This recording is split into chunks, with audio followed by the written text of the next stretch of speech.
Hey everyone, and welcome to today's episode of Young Voices, Shaping the Future Through Skills and Learning. I'm so excited to be here with you. Today we're diving into some really interesting insights from a survey we conducted with young people from across the UK. We asked about education, skills development, and their views on global issues. And let me tell you, some of the responses. Really eye-opening.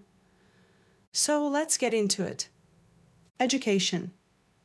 What do young people want to learn? First off, we asked, what subjects do you wish were taught more in school? Well, turns out financial literacy, arts, music, and global cultures were the most requested subjects, each getting 35% of the votes.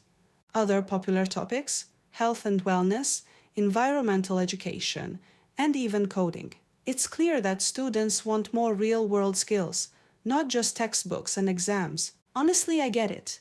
Knowing how to budget and understand different cultures can be just as important as algebra, right? How do young people get their news? Now, this one is super interesting.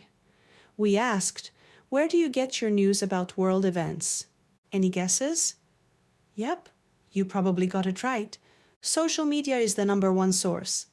In fact, 77.5% of respondents said they rely on platforms like Instagram, TikTok, or Twitter for updates.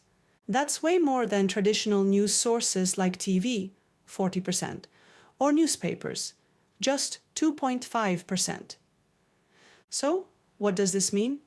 Well, it's a reminder that young people are digital first, and maybe schools and educators should take note. Emotional awareness and cultural respect. Now, let's talk about something that really stood out: emotional intelligence and cultural respect. We asked, how aware are you of your emotions and how they influence your behavior? And guess what?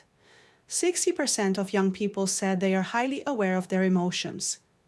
Even more impressive, 72.5% of respondents said they actively try to respect cultural differences. That's huge. In a world that's so diverse, understanding different cultures and emotions is a skill that will take you far, whether in friendships, work, or life in general. Confidence and conflict resolution. So let's talk about confidence. We asked, how confident are you in expressing your ideas in different settings? Well, 40% said they feel moderately confident, while 25% feel very confident. That's great, but there's still room for improvement, right? Because at the same time, many students said they struggle with conflict resolution, especially in group settings. Some handle conflicts directly, 35%, but 30% prefer to avoid or ignore them.